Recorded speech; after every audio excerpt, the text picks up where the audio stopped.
ఉల్లి ఘాటెక్కింది, వంటింట్లో మంటలు పుట్టిస్తుంది. ప్రస్తుతం ఉల్లి ధరలకు రెక్కలొచ్చాయి. 15 రోజుల క్రితం కేవలం 30 రూపాయలన్న కిలో ఉల్లి ధర ఇప్పుడు 70 రూపాయల నుంచి 80కి చేరింది.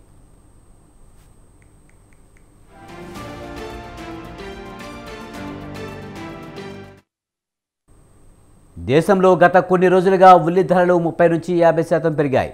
దీనికి ప్రధాన కారణం సరఫరా తక్కువగా ఉండడమేనని మార్కెట్ వర్గాలు చెబుతున్నాయి. దీంతో పాటు బక్రీద్ కంటే ముందే ఉల్లికి భారీగా డిమాండ్ ఏర్పడిందన్నారు. ఈ క్రమంలోనే పలువురు వ్యాపారులు ఉల్లిని నిల్వ చేసి సేల్ చేస్తున్నారని అంటున్నారు.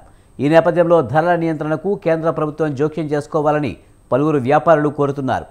దేశ రాజధాని ఢిల్లీలో గత 10 రోజుల్లో కిలో ఉల్లి ధర 12 రూపాయలకు పెరిగింది.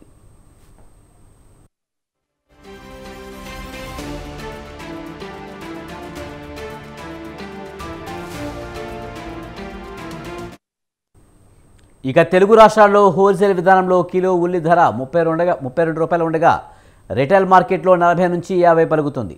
మరోవైపు చెన్నైలో ఉల్లి ధర గరిష్టంగా 50 నుంచి 70గా ఉంది. ప్రధానంగా మహారాష్ట్ర నుంచి దక్షిణాది రాష్ట్రాలకు ఉల్లిపాయలు ఎక్కువగా సరఫరా అవుతాయి.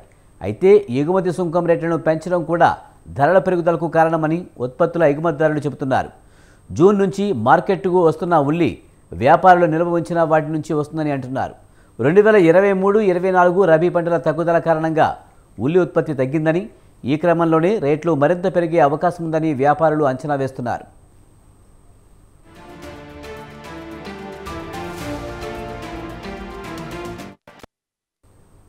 మరోవైపు కూరగాయల ధరలు మండిపోతున్నాయి. కొన్ని రోజుల క్రితం కిలో 20 రూపాయలుగా ఉన్న టమాటా ప్రస్తుతం ఏకంగా 50 రూపాయలకు పెరిగింది.